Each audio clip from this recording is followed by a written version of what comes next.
এবার আমার সাথে একটু বলেন, বলেন গম পরিমাণ, জব পরিমাণ, সরিষার দানা পরিমাণ বিশুদ্ধ ঈমান একদিন ঈমানদারকে জান্নাতে পৌঁছায় দিবে। সরিষার দানা পরিমাণ, গম পরিমাণ, জব পরিমাণ। বুখারীতে আছে ইয়াখরুজু মিনান নার মান ক্বালা লা ইলাহা ইল্লাল্লাহ ওয়া ফি কলবিহি ওয়াজনু শাঈরাতিন মিন খাইর ওয়া ফি কলবিহি ওয়াজনু যাররাতিন মিন খাইর ওয়া ফি কলবিহি ওয়াজনু বুররাতিন মিন খাইর।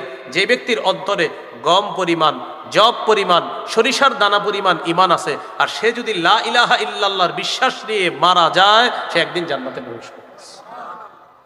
তো এই জন্য আজকে থেকে আর নেক আমল টামল কিচ্ছু করেন না, খালি শিরিক মুক্ত ঈমান রাখবেন, নাকি এরকম বিষয়টা?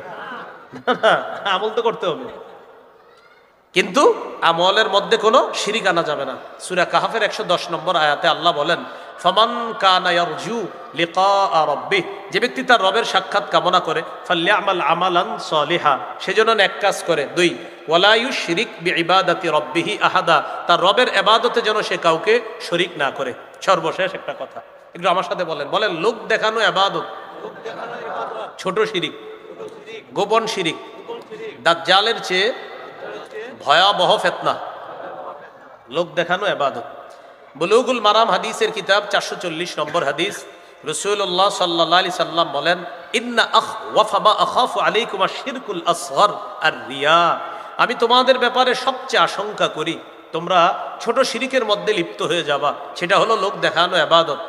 কিয়ামতের ময়দানে লোক দেখানো ইবাদতকারীদেরকে আল্লাহ বলবেন, ইযহাবু ইলাল্লাযীনা কুনতুম তুরাউনা ফিদ দুনিয়া ফানজুরু হাল তাজিদুনা ইনদাহুম জাযাআ, যাও যাদেরকে দেখানোর জন্য ইবাদত করতা দুনিয়াতে, তাদের কাছে যাও, দেখো কোনো প্রতিদান পাও কিনা।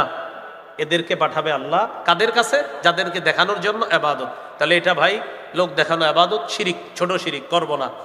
লোক দেখানো ইবাদতকে গোপন শিরিক বলছে নবী। সহিহ ইবনে খুজাইমা 2 নম্বর খণ্ড 140 নম্বর পৃষ্ঠা, রাসূলুল্লাহ সাল্লাল্লাহু আলাইহি সাল্লাম বলেন, ইয়া আইয়ুহান নাস ইয়াকুম আশ-শিরকাস সারাইর, হে লোক সকল, গোপন শিরিক থেকে তোমরা বাঁচো।